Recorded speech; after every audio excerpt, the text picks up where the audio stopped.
Yeah, so I would say startups that are just starting their journey and born in the cloud, I would steer my startups towards serverless and a combination of containers. Right. So the conversation usually isn't should we go serverless or should we go containers? It's an and, not an or. Right.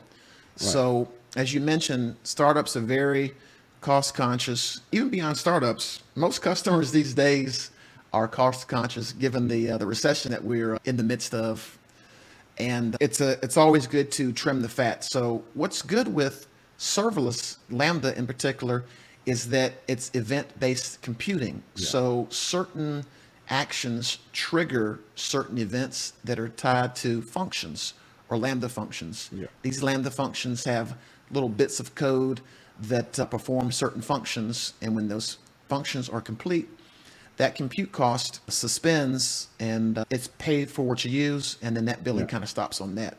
Where containers comes into play is that containers squeeze out a higher level of abstraction of the underlying infrastructure.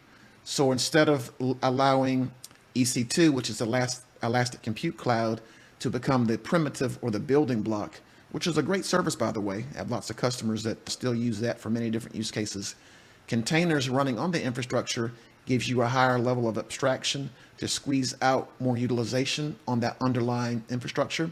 And you can also be have more agility and speed with containers because EC2 instances, they take, a couple minutes or more to spin up, whereas containers are measured in seconds to spin up. So Yeah. that's great.